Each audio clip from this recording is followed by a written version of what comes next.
오늘 우리 역대하 강의 이제 마지막 시간, 역대하 강의 마지막 시간, 입으로 하신 말씀을 이루시려고라는 제목으로 오늘 하나님의 말씀 전합니다. 혹시 예전 소설이긴 하지만 이문열 작가의 추락하는 것은 날개가 있다라는 좀 한때 유명했던 소설이 있습니다. 주인공 임형빈이라는 사람이 이제 마지막에 마지막 오스트리아에서 이렇게 하는 그 장면에서 이 이제 소설의 어떤 주제이기도 하면서도 제목이기도 하고 이제 오스트리아 시인이었던 잉게보르크 보흐만이라고 하는 이 시의 어떤 마지막 구절이기도 합니다. 그래서 추락하는 것은 날개가 있다라고 하면서 아주 멋있는 그 문장으로 이 소설이 비극적으로 마무리되어지는데요. 그 소설이 중요한 게 아니라 제목이 참 아마 이 소설의 아마 절반 차지했을 것 같습니다. 추락하는 것은 날개가 있다. 잉게보르크 바하만의 그 시에 나와 있는 추락하는 것은 날개가 있다. 근데 이게 사실상 약간 좀 시적인 표현이긴 하지만 말에 어폐가 있습니다. 보통 추락하는 것은 날개가 없다, 혹은 부러졌다, 혹은 날개가 상했다 이렇게 해야지 말이 되는데 오늘 이 작가는 추락하는 것은 날개가 있다라는 그 약간 역설적인 표현으로 이 비극적인 남녀의 이제 이야기들을 나누고 있는 것을 봅니다. 오늘 제가 이 말씀을 준비하면서요, 이 소설이 생각났고 이 시가 생각났던 이유는 바로 추락하는 것은 날개가 있다. 날개가 있으면 날아야 되잖아요. 날개가 있으면 뛰어 올라가야 되고, 날개가 있으면은 떨어지다가도 올라가야 되는데 어떻게 날개를 가지고도 추락하는가? 이 날개를 가지고도, 강력한 날개를 가지고도 추락한 이 이스라엘 마지막 그 4명의 왕들을 오늘 살펴보기를 원합니다. 이 이스라엘의 왕들, 강력한 날개, 그냥 날개가 아니라 하나님께서 약속하신 성전에 내가 함께하겠다, 내가 너희와 영원히 함께하겠다, 다윗의 언약을 가지고 내가 너희들을 보호하겠다라고 하신 그 엄청난 날개를 가지고 있음에도 불구하고 이 이스라엘 이 왕들은 이제 요시아의 개혁 이후에 계속해서 이제 추락하게 되는 모습을 보고 있습니다. 그 좋은 날개를 가지고도 추락하는 왕들, 그 4명의 왕들이 23년 동안 정말 처절하게 추락하는 마지막 장면을 오늘 이 역대하가 덤덤하게 카메라를 비추듯이 보여주고 있습니다. 사랑하는 성도 여러분, 우리 삶도 비슷한 경우가 참 많이 있습니다. 우리가 예수를 믿으면서 우리가 멸망하는 게 쉽지가 않습니다. 내가 이 교회 안에 있으면서도 추락하는 것은 신학적으로는 불가능합니다.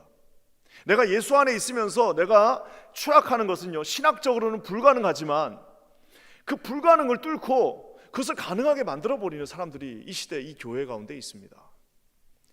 신학적으로는 예수님 안에서 우리가 추락하는 게 불가능하다니까요. 예수님 믿고 있으면 우리가 추락하는 것이 불가능함에도 불구하고 끊임없는 자기 고집과 끊임없는 자기의 어떤 그 멸망을 향해 달려가는 모습을 통해서 좀 하나님 앞에 서서히 추락하고 있는 이 시대의 많은 그 이스라엘의 마지막 4명의 왕들을 우리가 볼 수가 있습니다. 사랑하는 성도 여러분, 요시아 사후 23년 동안 4명의 왕이 처절하게 무너지는 이 장면은 마치 이 시대에 모든 우리 대한민국의 교회들이, 또 이 모든 이민 교회들이, 이 미국의 모든 이 왕성했던 교회들이 이제 힘을 잃고 이제 사회 주류에서 비주류로, 이제 비주류를 넘어서 이제는 좀 뭐라 그럴까요? 완전히 소수가 되어버리는 이 모습을 지켜보고 있노라면 마치 추락하는 것은 날개가 있다라는 그 소설과 그 시의 한 구절과 이 장면과 우리의 현실이 너무나도 오버랩되어지는 모습을 보게 됩니다. 사랑하는 성도 여러분,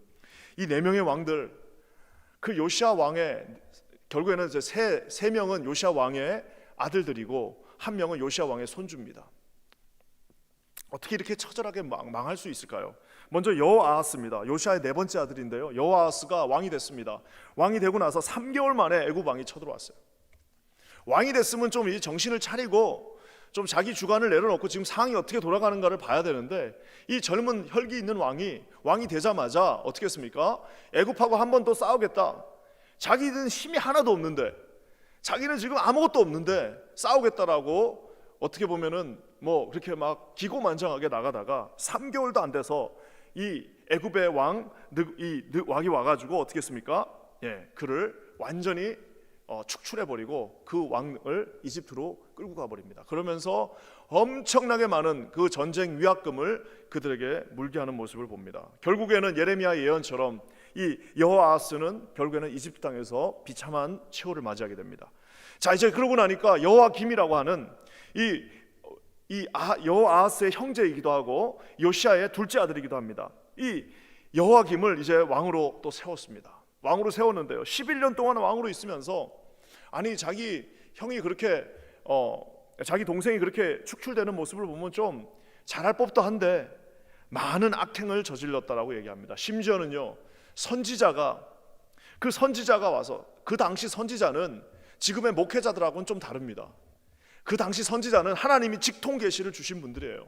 가서 하나님이 직통으로 가서 말했는데 그 선지자의 말을 무시하고 하나님의 그 말씀을 불태워버리는 정말 천인공노한 일을 하는 것을 봅니다. 결국에는 바벨론 왕 느부갓네살이 와서 포로로 끌고 갔다가 나중에 결국에 돌아는 오는데 예루살렘 안이 아닌 예루살렘 바깥에서 나귀들과 함께 아주 비참하게 최후를 맞게 되는 것을 보게 됩니다. 자, 이런 비참한 최후가 나니까 이제 세 번째 여호와긴이 왕이 됩니다. 여호와긴 8세, 8살 혹은 18살이라고도 하는데요, 8살의 젊은 어린 나이에 왕이 됐는데 3달 동안 통치하다가도 놀랍게도 성경은 그도 악을 행했다라고 말하고 있습니다. 뼛속까지 이 모든 이 요시아의 아들들이 또 손주들이 뼛속까지 죄의 모습을 담고 있는 모습을 봅니다. 결국에는 바벨론 왕 느부갓네살에 의해서 포로로 잡혀가게 됩니다. 마지막 왕 이스라엘 이 유다의 20대 왕이요, 이제 이 요시아의 셋째 아들 마지막 왕이었던 시드기야가 11년 동안 하나님 앞에서 주님이 주신 마지막 그 찬스를 불태워버리고 이제 악을 행하다가 결국에는 선지자 예레미야가 그렇게도 경고했건만 선지자 예레미야를 무시하고 결국에는 고집을 피우면서 이 유다의 나라는 멸망하게 되는 모습을 보게 됩니다. 4번의 기회를 23년 동안 주셨는데 그들은 그 왕이라고 하는 화려한 날개를 가지고 23년 동안 끊임없이 자기 고집에 의해서 추락하고 결국에는 멸망하게 됩니다. 사랑하는 성도 여러분, 아까 제가 얘기한 것처럼 이스라엘 백성은 멸망하고 싶어도 멸망하기가 아주 어려운 백성입니다. 왜냐고요? 성전이 거기에 있습니다. 하나님이 너희들이 무릎만 꿇으면 내가 이 성전을 지켜주겠다라고 말씀하셨습니다. 그러니까 정말 이 이스라엘은요, 망하고 싶어도 망하기가 쉽지 않은 나라입니다. 근데 이 4명의 왕이 아주 연타석 홈런을 치면서 결국에는 연타석 병살타죠. 연타석 병살차를 치면서 결국에는 자침한다라고 하죠. 자기가 스스로 침몰해버리는 비극적인 모습을 오늘 보게 됩니다. 사랑하는 성도 여러분, 저는 오늘 이 말씀을 묵상하면서 아까 제가 말한 것처럼 4번의 기회를 23년 동안 주셨는데 이 왕들은 자신의 그 고집을 가지고 끊임없이 멸망의 길로 걸어갑니다. 하지만 또 하나님께서는 하나님도 한 고집 하시잖아요. 더 큰 고집을 가지시고 하나님의 그 강력한 뜻으로 끝까지 그들을 구원하시고자 하는 그 노력을 아주 상반되게 보여주는 오늘 이 말씀을 보게 됩니다. 저는 오늘 이 말씀을 통해서 하나님께서 입으로 하신 그 말씀을 어떻게 결국에는 이루어 가시는가, 인간의 그 고집스러운 그 멸망의 길에서도 어떻게 하나님이 자기가 입으로 말씀하신 그 말씀을 온전하게 이루어 가시는가에 대해서 말씀을 통해서 살펴보기를 원합니다. 먼저 이 멸망하는 4명의 왕들의 고집스러운 그 모습 속에서 공통점이 있습니다. 이 4명의 왕들은요, 공통점이 있습니다. 멸망하는 사람들은 공통점이 있습니다. 그것은 뭐냐? 아무리 그 뭐라고 그럴까요? 하나님이 경고를 해주셔도요, 그거를 자기 눈으로 봐도요 깨닫지를 못합니다. 봐도 깨닫지를 못합니다. 우리 5절 말씀 한번 다 같이 읽겠습니다. 5절이에요. 시작. 여호와김이 왕위에 오를 때 나이가 25세라 예루살렘에서 11년 동안 다스리며 그의 하나님 여호와 보시기에 악을 행하였더라. 여러분, 이 4명의 왕들의 이 계속해서 이제 여호와김을 포함해서 계속해서 등장하는 한 단어가 있습니다. 그것은 뭐냐? 여호와 보시기에 악을 행했다라는 말입니다. 하여튼 이스라엘이든 북이스라엘 남유다의 모든 왕들 중에 하여튼 하나님의 평가는 한 줄입니다. 여호와 보시기에 좋았더라, 혹은 여호와 보시기에 악을 행하였더라라고 하는데요, 이 4명의 왕이 계속해서 망하면서도 자기 형제들이 그 자기 선 왕이죠, 자기 앞에 있던 왕이 결국에는 여호와 앞에서 악을 행하면서 망하는 모습을 자기의 두 눈으로 똑똑히 보면서도 마치 불나방이 자기가 불에 들어가면 죽을 것을 직감하면서도 그 불로 뛰어드는 것처럼 마치 불나방의 모습으로 이 네 명의 왕들은 그 죽음을 향해서, 그 멸망을 향해서 달려가는 모습을 보게 됩니다. 우리는 이렇게 질문할 수 있습니다. 로직하게, 아주 논리적으로, 아니 그거를 보면서도 왜 저렇게 똑같은 저 실수를 계속해서 범하나? 아니 그 선왕들이 그렇게 비참하게, 정말 그렇게 비참하게 멸망하는 모습을 보면 좀 바꿔볼 법도 한데, 아니 저렇게 비참하게 멸망하는 모습을 봤더라면 좀 겁을 먹고라도 좀 그 모습을 한번 바꿔볼 법도 한데, 우상을 섬기면 그렇게 안 된다라고 그렇게 선지자들이 말하면 한 번쯤은 그 마음을 돌려볼 법도 한데요. 여러분, 인간의 고집은 이 세상 어떤 것보다도 강력합니다. 하나님 앞에 다스려지지 않는 그 고집은요, 아무도 꺾을 수 없습니다. 우리가 교회 나와도요, 하나님 앞에 다스려지지 않는 그 고집이 있는 한 하나님이 저와 여러분을 사용하기가 쉽지가 않습니다. 우리 고집은요, 하나님이 주신 확신으로 변화되어야 되는데, 그 하나님이 주신 확신이 아니라 자기 고집을 가지고 그 앞에 서 있는 한 결국에는 아무리 자기 눈앞에서 몇 명이 죽어나가는 모습을 봐도 그 사람은 그 고집을 꺾을 수 없습니다. 많은 분들이 역사 공부를 잘해야 된다고 합니다. 역사 공부를 잘해야 되는 이유는 역사를 통해서 우리가 배우자, 타산지석으로 삼아서 역사를 통해서 우리가 배우고 역사를 통해서 우리가 실수를 하지 말자라고 얘기하는데요, 많은 인류학자들이 말합니다.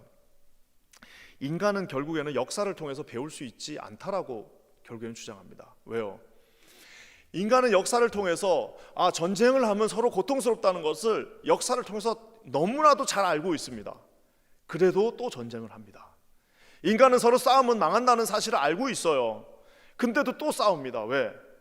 역사가 그거를 보여주고 있음에도 불구하고 결국 그래서 좋은 역사가들은 뭐라고 하냐면, 인간이 역사를 통해서 배울 수 있는 것은 딱 한 가지다. 인간이 역사를 통해서 배울 수 있는 것은 딱 한 가지인데, 그것은 뭐냐? 역사를 통해서 인간은 배울 수 없다라는 것을 우리는 배울 수 있다라는. 아무리 역사책에 써놓고 싸우면 안 돼요, 싸우면 같이 망합니다, 싸우면 고통스럽습니다 라고 얘기해도 또 전쟁을 하는 것이 인간입니다. 사랑하는 성도 여러분, 이렇게 하나님께서 계속해서 경고를 주시면 알아볼 법도 한데, 23년 동안 하나님이 끊임없이 경고해 주심에도 불구하고 이 왕들의 그 고집은 아무도 꺾을 수가 없었습니다. 여호와 보시기에 악한 그들의 모습을, 여러분 혹시라도 우리 모습 가운데 있다면, 사랑하는 성도 여러분, 저를 포함한 우리 모두가 하나님 앞에 이 교회당 안에서, 이 예수 그리스도 안에서 순종의 모습으로 여러분의 마음이 좀 보드러워지시기를 주님의 이름으로 간절히 축원합니다. 이 정도 하면은 알 법도 한데 절대 알지 못합니다. 성령의 그 불이 저와 여러분의 그 악한 심령을 지지지 않는 한은 우리 하나님 앞에 온유한 심정으로 설 수가 없다라는 사실입니다. 이 반복되는 고통 속에서도 그들이 뻔히 알면서도 그 악한 길을 행해서 나가는 모습을 바라보면서 저와 여러분은 우리 가운데 이런 모습이 결코 없기를 우리 주님의 이름으로 간절히 축원합니다. 또 한번 질문할 수 있습니다. 이렇게 반복하고 범죄하고 또 반복하는데 왜 깨닫지 못할까? 성경이 정확하게 답을 주고 있습니다. 왜 역사를 통해서 못 배울까? 도대체 이 사람들은 왜 깨닫지 못할까? 성경이 답을 주고 있습니다. 12절 말씀 한번 다 같이 읽겠습니다. 12절이에요. 시작. 그의 하나님 여호와 보시기에 악을 행하고 선지자 예레미야가 여호와의 말씀으로 일러도 그 앞에서 겸손하지 아니하였으며. 여기 보면은 충격적인 말 한마디가 나옵니다. 여호와가 어떻게 했어요? 선지자 예레미야가 여호와의 말씀으로 일러 주어도, 아까 제가 말한 것처럼 그 당시 선지자는 하나님의 말씀 그 자체였습니다. 여호와의 말씀으로 일러 주어도, 결국에는 이 말은 뭐예요? 가서 타이르기도 하고 알려주기도 하고 가르치기도 하고 좀 뭐라고 하기도 하고 그 말을 해줬건만 결국엔 어떻게 합니까? 그 선지자의 말을 무시하고 하나님께서 보내신 주의 종의 말씀을 무시하고 그것을 가볍게 여기고 결국에는 어떻게 했다라고 성경이 말하고 있습니까? 그 앞에서 겸손하지 아니하였느니라. 하나님의 말씀 앞에서 말씀보다도 내가 하던 일, 말씀보다도 내 자신의 확신, 말씀보다도 내가 해오던 내 생각이 그 말씀을 이겼다라는 겁니다. 말씀이 우리 삶을 이겨야 되는데 우리의 확신과 우리의 고집이 그 말씀을 이겨버렸다는 거예요. 사랑하는 성도 여러분, 그것을 성경은 겸손하지 않다라고 오늘 말하고 있습니다. 사랑하는 성도 여러분, 왕이 진짜 능력이 있었던 선왕들, 다윗이나 우리 요시아 같은 왕, 정말 하나님 앞에 하나님을 의지했던 왕들의 특징이 뭡니까? 그 왕들은 똑똑했던 왕들이 아니라 하나님을 전적으로 신뢰했던 왕들입니다. 그 왕들은 능력 있는 왕들이 아니라 하나님의 말씀 앞에 겸손하게 무릎 꿇을 수 있었던 왕들이었습니다.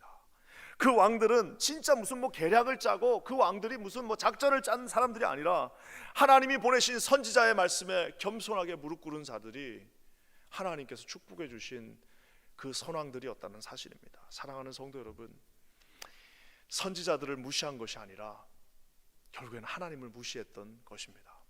사랑하는 성도 여러분, 하나님께서 23년 동안 얼마나 많은 선지자를 보내주셨습니까? 그 선지자들의 소리가 귀찮을 수도 있었고, 그 선지자들의 음성이 어리석게 느껴질 수도 있고, 그 하나님의 종들의 그 목소리가 정말 귀에 거스릴 수도 있었지만, 한 번쯤 이것이 하나님의 말씀이라고 생각할 법도 한데, 아까도 얘기한 것처럼 그 고집스러운 모습은 그 말을 결코 들을 수가 없었습니다. 우리가 잘 아는 것처럼 바울이 뭐라고 말하고 있습니까? 모든 성경은 하나님의 감동으로 된 것으로 교훈과 책망과 바르게 함과 의에 교육하기에 유익하다라고 말하고 있습니다. 여기 보면 재밌는 게 교훈과 책망이 함께 있습니다. 성경 여러분 좋은 말만 하는 게 아닙니다. 하나님의 말씀이 여러분 그냥 달콤한 말씀만 있는 게 아닙니다. 하나님의 말씀은 우리에게 경고의 말씀도 되게 하고, 하나님의 말씀은 우리에게 격려도 되지만 우리에게 아주 무섭게 꾸짖는 책망의 말씀도 된다라는 사실입니다. 하나님의 말씀은 우리가 두려워할 때에 일어설 수 있는 힘이 되는 말씀이기도 하지만, 하나님의 말씀은 동시에 우리가 하나님 앞에 온전히 서지 못할 때 하나님께서 회초리를 드시는 그 직전의 모습이기도 하다라는 사실입니다. 사랑하는 성도 여러분, 저는 기도하기는 우리 퀸즈 한인교회 모든 성도들이 이 하나님의 말씀 앞에, 하나님이 주시는 그 말씀 앞에 유순한 순종의 마음으로 서실 수 있는, 그래서 자기 자신을 하나님의 말씀이 떨어졌을 때 그 말씀으로 비록 내가 결정했다 하더라도, 비록 내가 하나님 앞에 섰다 할지라도 다시 한번 체크업하고 하나님 주신 말씀대로 순종하시는 여러분, 저와 여러분 모두가 되시기를 주님의 이름으로 간절히 축원합니다. 결국에는 이 고집이 있었던 인생, 결국에는 고집이 있던 인생은 불쌍한 인생입니다. 아무리 똑같이 주님께서 똑같은 사인을 계속해서 주셨지만, 주의 종들을 통해서 계속해서 말씀해 주셨지만, 이 말씀을 통해서 끊임없이 하나님께서 말씀해 주셨지만, 겸손하지 못한 결국 그들은 날개를 달고 두 눈을 뜨고 손에 칼을 든 채로 온 몸에 힘을 가지고 있는 채로 그들은 서서히 멸망의 길로 갔다라는 사실입니다. 사랑하는 성도 여러분, 날개가 있어서 우리가 날 수 없습니다. 우리가 두 눈을 뜨고 있다고 볼 수 있는 것이 아닙니다. 우리에게 능력이 있고 힘이 있다고 싸울 수 있는 것이 아닙니다. 오직 여호와의 말씀에 순종하며 하나님 앞에 우리 자신을 드릴 때만 우리 주님은 그 주신 능력으로 우리가 비상할 수 있다는 사실을 반드시 기억하시기를 주님의 이름으로 간절히 축원합니다. 저는 저를 포함해서 우리 모두가 기도하기는 하나님의 말씀 앞에 우리가 좀 유순한 마음들이 됐으면 좋겠습니다. 하나님의 말씀 앞에 유순하게 반응하면서 하나님 말씀 앞에 우리가 촉촉하게 하나님 말씀 앞에 주님 말씀해 주십시오, 제가 그대로 순종하겠습니다. 하나님 저에게 말씀해 주십시오, 제가 주님의 말씀대로 살아가겠습니다 라고 왕들의 그 권위가 아니라 하나님 주신 마음으로 순종할 수 있는 저와 여러분 모두가 되시기를 주님의 이름으로 간절히 축원합니다. 결국에는 이 왕들은 그 길로 갔습니다. 하지만 여러분, 오늘 또 다른 한 분의 고집이 있습니다. 그것은 바로 우리 여호와 하나님의 정말 신실하신 우리를 향한 긍휼의 그 마음이셨습니다. 이 세상의 왕들이, 이 네 명의 왕이 그 길을 떠났지만 우리 하나님께서는 결국에는 그들을 다시, 이 백성들을 되살리는 모습을 보게 됩니다. 참 재밌는 것은요, 하나님은요 이 세상의 왕들을 사용하셨습니다. 애굽의 바로를 사용하셨고요, 바벨론의 느부갓네살 왕을 사용하셨는데 그들을 어떤 무기로 사용하셨습니까? 회초리로 사용하셨습니다. 그 사람들을 들어서, 그러니까 무슨 애굽의 이 바로는 자기가 지금 잘나가지고 나라가 강해졌다라고 생각했는데 그게 아닙니다. 하나님의 회초리로 사용하시기 위해서 한번 힘을 주신 거예요. 이 바벨론의 느부갓네살 왕이 야 내가 대단한가 보다라고 생각했는데 그게 아니라 하나님께서 회초리로 쓰기 위해서 한번 힘을 주신 겁니다. 세상의 왕들이 힘이 있고 능력이 있어서가 아니라 하나님께서 잠깐 그들의 능력이 필요했기 때문입니다. 어떻게 해요? 회초리로 쓰기 위해서. 하나님께서는 세상의 왕들을 이런 회초리로 사용하실 수 있습니다. 저와 여러분들이 이 고통 속에서도 깨달아야 될 것이 있다면, 혹시 하나님이 회초리로 날 치시지 않은 건가? 혹시 내가 이 하나님 앞에 뭔가 다시 한번 해결해야 될 문제가 있나? 내가 하나님 앞에 뭔가 다시 한번 무릎 꿇고 기도해야 될 부분들이 있구나라고 여러분 하나님 앞에 늘 반응하시며 나가는 저와 여러분 되시기를 주의 이름으로 간절히 축원합니다. 오늘 주님은 이 나쁜 왕들도 사용하시지만요, 오늘 우리 주님은 좋은 왕들도 사용하시는데요, 그것이 바로 이 페르시아의 고레스라고 하는 왕이었습니다. 우리 22절 말씀 한번 다 같이 읽겠습니다. 22절입니다. 시작. 바사의 고레스 왕 원년에 여호와께서 예레미야의 입으로 하신 말씀을 이루시려고 여호와께서 바사의 고레스 왕의 마음을 감동시키심에 그가 온 나라에 공포도 하고 조소도 내려 이르되. 이것이 바로 유명한 고레스의 칙령입니다. 이 이스라엘 사람하고 피 한 방울 섞이지 않는 이 이방 왕이, 하나님의 이름은 들어본 적도 없을 법한 그 이방 왕이 지금 하나님이 가장 강하게 사용하시는 하나의 그 뭐라고 할까요? 도구가 되어서 이스라엘 백성들을 이제 70년 만에 다시 그 고국 땅으로 돌려보내는 도구로 사용되어져 버린다는 사실입니다. 다시 무너진 성전을 이 고레스 왕을 통해서 세우고 있습니다. 그래서 우리 선교사님들 중에 이름을 고레스라고 정하신 분들 많습니다. 그래서 선교사님들 이름 중에 고레스 킴, 고레스 리 이런 분들이 있어요. 왜? 자기가 그 도구가 되겠다는 거예요. 그 열방 하나를 다시 무너진 성전을 세우는 첫 번째 도구가 되겠다라는 그 다짐 속에서 선교사들이 자기의 가명을 고레스라고 많이 만듭니다. 여기서 보면은 우리가 이 하나님께서 왕들을 사용하시는 모습을 보면 두 가지 놀라운 일들이 있습니다. 하나는 뭐예요?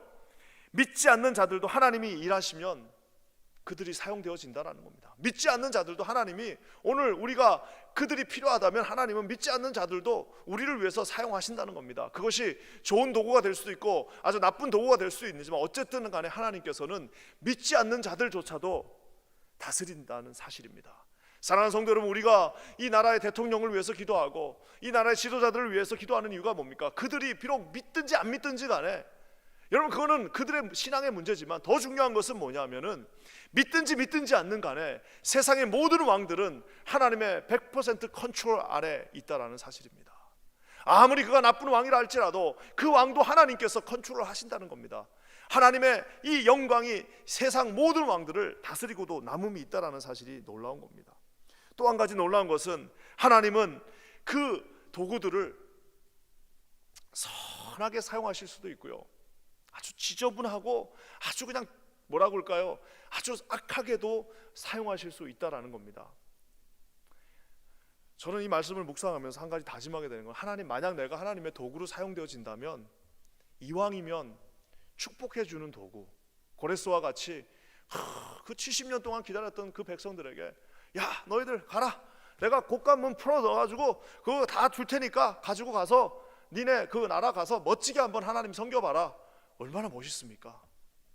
이왕이면, 같은 왕이면 만약에 그 두 왕 중에 하나를 선택한다면 그 바로처럼, 그 느부갓네살처럼 그렇게 그냥 포악한 모습으로 가서 그 사람들의 마음을 아프게 하고 그 성을 가서 무너뜨리고 거기 있는 하나님의 백성들을 죽이는 데 사용되는 그런 도구가 아니라, 이왕이면 뭐예요? 하나님이 주신 그 축복을 가지고 야 곶감문 열어줄 테니까 가서 마음껏 가져가서 아름답게 한번 사용해보라 라고 말하는 그 도구가 더 아름답지 않겠습니까? 저는 기도하기는 우리 퀸즈 한인교회 모든 500에 흩어진 모든 성도님들이 하나님 앞에서 이런 아름다운 도구로 사용되어지시기를 우리 주님의 이름으로 간절히 축원합니다. 그뿐만 아니라 우리 킨자닌 교회조차도 하나님께서 도구로 사용하시되, 어떤 도구요? 세계 열방을 살리는 도구, 이 전 뉴욕을 되살리는 도구, 하나님께서 기뻐하셔서 언제든지 아름답게, 언제든지 유용하게, 언제든지 크고 강하게, 언제든지 필요하실 때에 하나님 사용하십시오라고 우리 교회 전체를 주님께 올려드릴 수 있는 그런 도구가 되기를 우리 주님의 이름으로 간절히 축원합니다. 하나님이 기쁨으로 감사하게 사용하시는 도구가 되시기를 주님의 이름으로 간절히 축원합니다. 우리 옆에 분들한테 뜬금없지만 한번 인사하겠습니다. 아름다운 도구가 됩시다. 한번 인사할까요? 시작. 아름다운 도구가 됩시다. 지저분한 도구 되지 맙시다. 한번 또 이렇게 인사하겠습니다. 시작. 지저분한 도구가 되지 맙시다. 그러면서 또 한번 이렇게 우리 인사합시다. 고레스처럼 아주 그냥 곳간을 열어서 축복의 통로가 됩시다. 이렇게 한번 우리 또 인사하겠습니다. 시작. 고레스처럼 곳간을 열어서 축복의 통로가, 커다란 통로가 될지어다. 하나님께서 이런 축복을 사랑하는 성도님 모두에게 주시기를 주님의 이름으로 간절히 축원합니다. 신실한 하나님께서 이런 귀한 통로가 되어 주시겠다고 말씀하셨는데요, 이 하나님께서요 얼마나 인내하시면서 끝까지 우리를 위하여 정말 이 반항하는 왕들을 참으시는지 모릅니다. 15절과 16절 말씀 한번 다 같이 한번 읽어볼까요? 15절 16절입니다. 시작. 그 조상들의 하나님 여호와께서 그의 백성과 그 거하시는 곳을 아끼사 부지런히 그의 사신들을 그 백성에게 보내어 이르셨으나 그의 백성이 하나님의 사신들을 비웃고 그의 말씀을 멸시하며 그의 선지자들을 욕하여 여호와의 진노를 그의 백성에게 미치게 하여 회복할 수 없게 하였으므로. 여기 보면은 백성들과 예루살렘을 15절 말씀 보면은 아끼시는, 정말 아낀다라는 표현이 나옵니다. 아주 소중한, 우리 하나님은 정말 웬만큼 이들이 나쁜 짓 안 했으면요 이들이 웬만큼 이렇게 반복적으로 하지 않았으면 아마 망하지 않았을 수도 있습니다. 왜? 하나님 그들 아낀다라고 말하고 있습니다. 하나님께서 그들을 너무너무 소중하게 생각하고 계십니다. 하나님께서 그들을, 자기 자녀들을 얼마나 아끼고 사랑하시는데, 아마 예루살렘 성이 그 바벨론의 그 군대에 의해서 무너지는 그 586이나 587년에 아마 그때 가장 마음 아팠던 사람들은 제사장들도 아닙니다. 왕들도 아니고 귀족들도 아니고 그 예루살렘에 있었던 백성들도 아니고 그 586년 혹은 587년에 BC 그년에 이 예루살렘 성이 무너지는 그 순간에 가장 마음 아팠던 분은 하나님 자신이었다는 사실입니다. 도저히 어떻게 할 수가 없어요. 도저히 저 고집스러운 마음을 어떻게 꺾을 수가 없어요. 아무리 하나님도 그 마음을 꺾을 수가 없는 거예요. 하나님이 그렇게 사신들을 보내고 그렇게 주의 종들을 보내서 말씀해도 그 귀가 순종하지 않았을 때, 여러분 그 무너지는 성읍, 그 이방인들이 그 성에 들어와서 그 성의 모든 성전의 기구들을 다 빼내는 그 순간에 가장 아파하셨던 분은 하나님 그 자신이었다는 사실을 사랑하는 성도 여러분 반드시 기억하시기를 주님의 이름으로 간절히 축원합니다. 예, 아무리 고난 속에서도 우리 하나님은 아버지십니다. 우리를 잠시 때리셔도 그분은 아버지세요. 아버지가 우리 죽이지 않습니다. 아버지가 가슴 아파하면서 우리를 체벌하신다는 사실을 기억하시기를 주의 이름으로 간절히 축원합니다. 그러면서 주님은 부지런히 포기하지 않습니다. 우리 주님께서 그 백성과 그 거하시는 곳 예루살렘을 아끼사 아주 부지런히 포기하지 않으셨다라고 말하고 있습니다.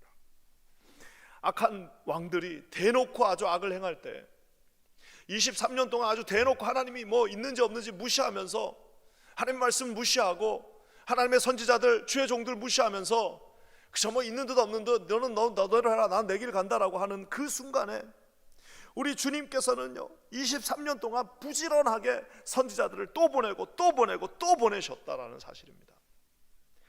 예전에 90년대 복음성 중에 그런 찬양 있지 않습니까? 세상 모든 민족이 구원을 얻기까지 쉬지 아니하시는 하나님. 그래서 예전에 선교한국에서 불렀던 찬양인데 제가 선교사 나가기 직전에 불렀던 찬양입니다. 가서 그 찬양을 부르는데 얼마나 그 하나님의 마음이 그때 느껴지는지요. 세상 모든 민족이 구원을 얻기까지 쉬지 않으시는 하나님, 쉬지 않으시고 뭐 하신 거예요?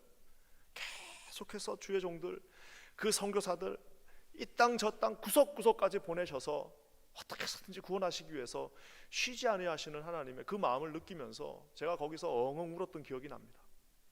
우리 하나님께서는 그 백성들에게 추락하는 그 백성들에게 끝까지 그들을 사랑하시고 부지런하게 마지막 그 예루살렘 성이 무너지는 그 전날까지도 주님은 끝까지 그들을 기다리셨다는 사실입니다. 저는 그런 전제를 해봅니다. 아마 예루살렘 성에 지금 이제 바벨론 군대가 완전히 둘러싸고 이제 내일이면 들어와요. 내일이면 들어오는 그 순간에도 아마 그 성문이 깨지는 그 직전의 순간이라도 그들이 하나님 앞에 진심을 다해서 회개하고 하나님 앞에 고백했더라면 우리 주님 마음 돌리셨을 수도 있다고 저는 생각합니다. 사랑하는 성도 여러분, 저는 기도하기는 여기 계신 모든 우리 사랑하는 성도님들, 오늘 이 말씀을 듣고 계신 모든 성도님들이 우리 주님께서 주시는 그 마음을 이해하시고 우리 하나님 앞에 언제든지 서시는 저와 여러분 되시기를 주님의 이름으로 간절히 축원합니다. 오늘 이 말씀이 이렇게 그저 끝이 납니다. 결국엔 이스라엘은 망했고 이제 또 고레스가 다시 이제 들어오는데요. 사실 지금 이 마지막 그 22절, 23절은 우리로 치면 이제 일종의 에필로그입니다. 프롤로그 아니고 에필로그인데요. 그럼 뭐냐면은 다 끝나고 난 다음에 하는 말입니다. 제가 처음 역대하 이제 첫날 강의할 때 혹시 기억나시는 분들 있는지 모르겠습니다. 역대하를 강의할 때 제가 했던 말이 있습니다. 그건 뭐냐? 이제 우리가 신학교 가면 히브리어 성경을 하나씩 이제 다 삽니다. 히브리어로만 된 성경이에요. 그 히브리어 성경 타나크라고 그러는데 그 타나크 성경, 히브리어 성경을 보면 순서가 우리 이 프로테스탄트 개신교 성경하고 좀 다릅니다. 그래서 이 타나크 맨 마지막에 뭐가 있습니까? 제가 어떻게 설교했죠? 이 타나크 히브리어 성경의 맨 마지막에는 역대기가 있습니다. 역대기 중에서도 결국 역대상하로 나눠지니까 역대하가 여기 있겠죠. 그러니까 결국에는 히브리어 성경 맨 마지막에는 말라기가 있는 게 아니라 바로 이 역대하 36장 이 마지막 말씀이 역대기 마지막 말씀으로 구약 성경의 마지막 말씀으로 끝이 납니다. 성경 타나크 구약 성경 맨 마지막에는 어떤 말로 주님이 끝을 맺으실까요? 우리 23절 말씀 한번 다시 한번 읽어보겠습니다. 23절입니다. 시작. 바사왕 고레스가 이같이 말하노니 하늘의 신 여호와께서 세상 만국을 내게 주셨고 나에게 명령하여 유다 예루살렘 성전을 건축하라 하셨나니 너희 중에 그의 백성된 자는 다 올라갈지어다. 너희 하나님 여호와께서 함께 하시기를 원하노라 하였더라. 제가 어제 그제 이제 뭐 신방하고 이런 거 빼고 이 말씀을 묵상했습니다. 왜? 마지막 말씀이니까요. 묵상하면서 제 마음 가운데 이 대림절 대강절 예수 그리스도께서 오시는 이 하나님이 오시는 성탄절을 맞이하여서 야, 우리 주님은 우리 하나님은 성경 마지막을 소망과 희망으로 장식하셨구나라는 사실을 깨닫게 되었습니다. 이 고레스 이방인이에요. 이방인이 뭐라고 말합니까? 성전을 건축하라. 아니 그 이스라엘의 유다의 왕들도 다 무너뜨린 성전을 유다의 왕들도 고개를 뻣뻣하게 들고 하나님의 말씀을 불태우면서 그 성전에서 우상 숭배를 했는데 세상의 이방 왕이 뭐라고 말합니까? 너희는 성전을 건축하라. 성전을 건축하라. 어떻게 성전을 건축합니까? 나중에 결국엔 스룹바벨이 가서 건축은 하나 그 성전도 결국에는 멸망했습니다. 결국에는 뭐예요? 너희는 성전을 건축하라. 우리 주님께서 성전 대신 예수 그리스도께서 성전에 입성하셔서 내 집은 만민이 기도하는 집이다라고 성전을 청소하시는 그 장면이 저는 생각났습니다. 결국에는 너희는 성전을 건축하라 그 말씀을 들으면서 저는 너희는 성전 대신 예수 그리스도를 믿으라라는 말씀으로 저는 들었습니다. 그러면서 말씀합니다. 백성은 다 올라가라. 너희 중에 그의 백성된 자는 내가 리밋을 두지 않을 테니까 다 올라가서 너희 하나님과 함께해라 라고 지금 고레스가 말하고 있습니다. 너희 백성들 다 올라가라고 말하고 있습니다. 우리가 잘 아는 것처럼 누가복음 2장에 우리 예수 그리스도께서 이 땅에 오실 때에 뭐예요?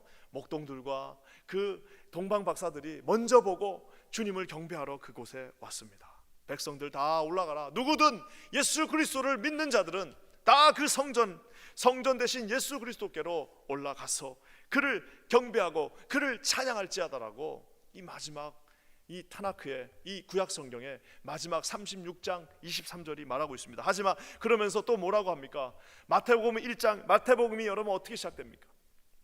우리 예수 그리스도가 이 땅에 오셨는데 그 예수 그리스도의 그 닉네임이 뭐예요? 임마누엘입니다. 하나님이 너희와 함께 하신다.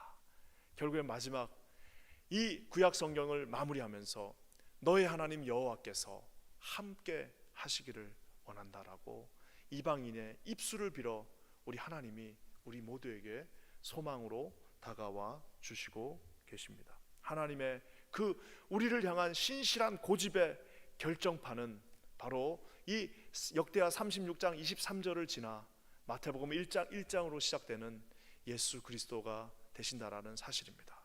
저는 기도하기는 우리 킨자아닌 교회 모든 성도님들이 이제 성탄절을 얼마 남겨두지 않은 이 대림절 기간 동안 성전 되신 예수 그리스도, 그 성전은 무너지지 않습니다.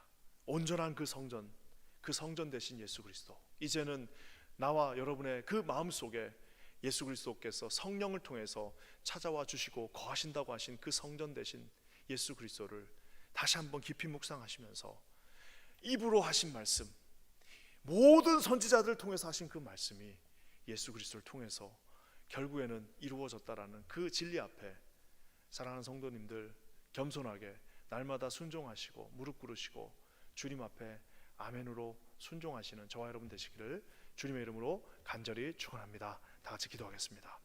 좋으신 주님 감사합니다. 오늘 귀한 말씀처럼 우리가 하나님 앞에 날마다 말씀으로 세워지게 하여 주시옵소서.